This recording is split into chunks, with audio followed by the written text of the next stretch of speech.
السادة والسيدات أينما كنتم طيب الله مساءكم، نحييكم إلى هذه الفترة ونستهلها كالمعتاد بأهم العناوين.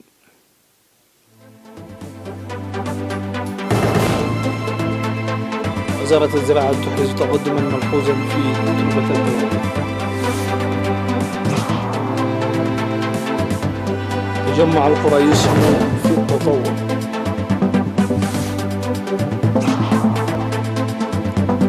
تسيير أنشطة حفظ المياه والتربة في ضاحية دكساي. روسيا ترد على العقوبات الأمريكية وتضبط 10 من دبلوماسيها. راؤول كاسترو يدعو إلى حوار قائم عن الاحترام بين كوبا والولايات المتحدة.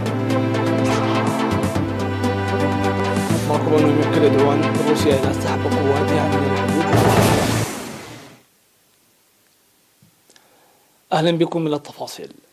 صرحت وزارة الزراعة أن الجهود الحثيثة الجارية لتنمية تربية الدواجن كما ونوعا ساهمت في إحراز تقدم ملحوظ.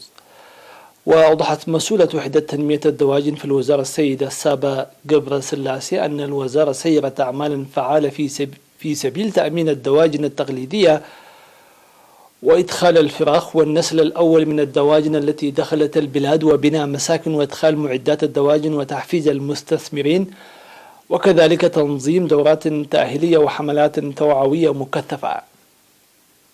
وقد وزعت حتى الآن أكثر من 6 ملايين فرخة على المزارعين والتجار الناشطين في مجال استثمار الدواجن والمؤسسات، وقد استفادت من هذه الفرص أكثر من 200 ألف من الأسر والمؤسسات. وذكرت السيدة سابا أن برنامج توزيع 25 فرخة منزلية لكل مزارع أو أسرة ظل يساهم في تحسين الغذاء السليم للأسر ونماء الدخل الاقتصادي. وأشارت السيدة سابا أن البرنامج ساعد المستثمرين حيث وصلت المؤسسات الناشطة في تربية الدواجن إلى 43 مؤسسة، وظلت تلعب دورا كبيرا في استقرار الأسواق وتلبية الرغبات، موضحة بأن تدشين نقاط لتفقيع الفراخ في كافة أقاليم البلاد وتوفير معدات تساهم في تربية الدواجن من أهم الأنشطة التي تركز عليها الوزارة. وناشدت المزارعين للقيام بتربية الدواجن التقليدية دون التحصر على الفراخ الموزعة، وذلك لدورها البارز في تحسين المائدة والاقتصاد. وتوضح مستندات وزارة الزراعة تنفيذ 90% من البرامج الموضوعة لتوزيع 1,000,000 فرخة بداية من العام الماضي. قال مدير المديرية دقة السيد همد إيلا أن إرساء الخدمات الاجتماعية ساعد لتجميع القرى وتسيير المواطنين حياة مستقرة وتحسين الأوضاع المعيشية.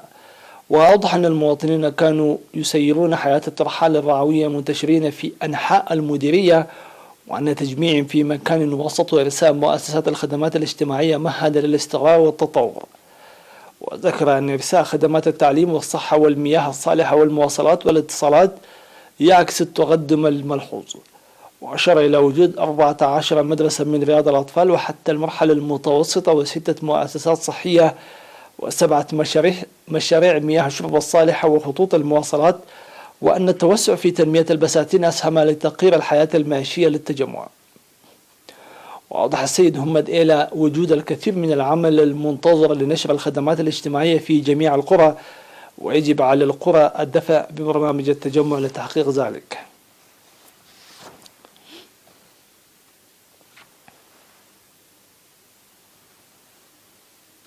شهدت ضحية دكساي في مديرية عقدة تسيير أنشطة نفير لحماية التربة وحفظ المياه تساهم في استقرار البيئة ومضاعفة الإنتاج الزراعي. وأوضح مسؤول وزارة الزراعة في المديرية السيد تدرس قبر مريم أن الهدف من النفير هو تمهيد الأراضي الزراعية قبل دخول موسم الخريف، وقد أنجز حتى الآن 200 هكتار من أصل 460 هكتار.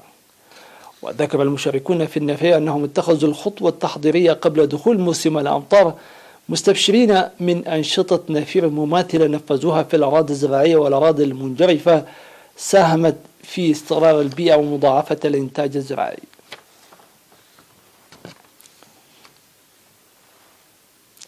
استشهد اليوم 17 من أبريل عضو وزارة الزراعة المناضل أسمرو مصفاها سلمون عن عمر ناهز 75 عاما جراء مرض ألم به. التحق المناضل الأسمران بصفوف قوات التحرير الشعبية في شهر ديسمبر 1975 وخدم وطنه وشعبه بتفاني قبل الاستغلال في جهاز الزراعة والنقل ومفوضية البناء والزراعة، وبعد الاستغلال وحتى يوم استشهاده في وزارة الزراعة. المناضل الأسمران أسفها رب أسرة وأب ل7 أبناء، وقد وري جثمانه الثرى عصر اليوم 17 من أبريل في مقبرة الشهداء بأسمراء. واستعرب وزارة الزراعة عن بالغ حزنها على استشهاد المناضل أسمران أسفها، تقدم تعازيها الحارة لأسرته ورفاقه المناضلين وزملاء العمل.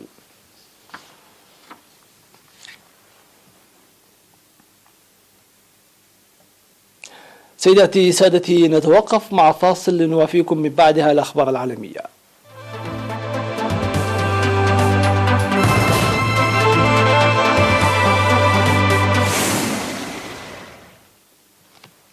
أهلا بكم من جديد. ردت روسيا على العقوبات الأمريكية الأخيرة عبر قرارات شملت طرد الدبلوماسيين وحظر دخول مسؤولين أمريكيين كبار إلى أراضيها، وذلك رغم تشديدها على أنها منفتحة على فكرة عقد قمة بين الرئيسين فلاديمير بوتين وجو بايدن. وأعلنت واشنطن الخميس سلسلة عقوبات تستهدف روسيا تشمل طرد 10 دبلوماسيين روس وحظرا على البنوك الأمريكية لشراء ديون مباشرة صادرة عن هذا البلد بعد 14 من يونيو. ويأتي تبادل فرض العقوبات في وقت وصلت العلاقات بين الخصمين الجيوسياسيين واصلت تدهورها على خلفية اتهامات الولايات المتحدة لروسيا بالتدخل في الانتخابات الرئاسية الأمريكية لعام 2020 والتجسس وتنفيذ هجمات إلكترونية. وجاء رد موسكو سريعا إذ أعلن وزير خارجيتها سيرجي لافروف الجمعة قرار بلاده طرد 10 دبلوماسيين وفرض قيود مختلفة من شأنها أن تعرقل عمل البعثات الدبلوماسية الأمريكية في روسيا، فضلا عن حظر المؤسسات الأمريكية والمنظمات غير الحكومية على أراضيها بسبب تدخلها العلني في السياسة الروسية الداخلية.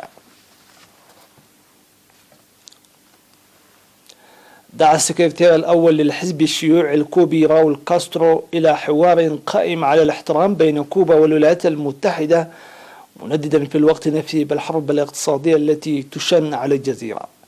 وقال في خطاب أمام مؤتمر الحزب الشيوعي الذي سيتقاعد في ختامه، وأكد أمام مؤتمر الحزب الرغبة في حوار قائم على الاحترام وهو شكل جديد من العلاقات مع الولايات المتحدة على أن لا تتخلى كوبا عن مبادئ الثورة والاشتراكية. وعقب انفراج تاريخي بين عامي 2014 و2016 توترت العلاقات بين كوبا والولايات المتحدة مجددا في عهد الرئيس الأمريكي السابق دونالد ترامب الذي شددت إدارته الحصار المفروض على البلاد منذ العام 1962. ولقي راول كاسترو الذي كان يرتدي الزي العسكري ترحيبا حارا لدى وصوله إلى المؤتمر الذي سيتعين عليه في ختامه التنازل عن منصب السكرتير الأول للحزب الشيوعي إلى الرئيس ميغيل دياز كانيل المدني البالغ 60 عاما.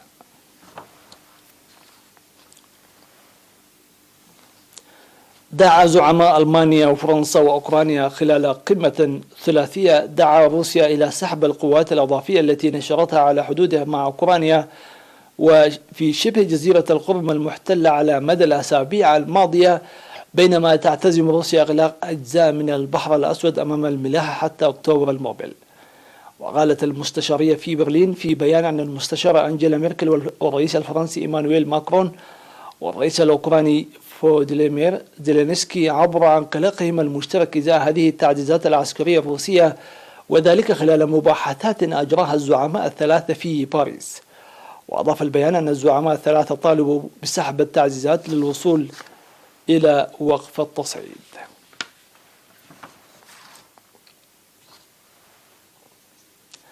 قال الرئيس الأمريكي جو بايدن أنه عقد محادثات مثمرة مع رئيس الوزراء الياباني يوشيهيدي سوجا، وأن البلدين ملتزمان بالتعاون للتصدي للتحدي الذي تمثله الصين وقضايا من بينها كوريا الشمالية. وأدلى بايدن بهذه التصريحات في مؤتمر صحفي بالبيت الأبيض بعد محادثات مع سوغا مثلت أول قمة شخصية في فترة رئاسته. وقال بايدن أن البلدين اتفقا على العمل معا في شبكات الجيل الخامس وسلاسل توريد أشباه المواصلات والذكاء الاصطناعي وعلوم الجينوم. وهذا وقال رئيس الوزراء الياباني يوشيهيدي سوجا أن اليابان ستقول ما يلزم قوله للصين، لكنه شدد على ضرورة إقامة علاقات مستقرة وبناءة مع بكين. وصرح سوجا في مركز واشنطن للدراسات الاستراتيجية والدولية بعد يوم من المحادثات مع بايدن بأن اليابان سترفع صوتها بحزم.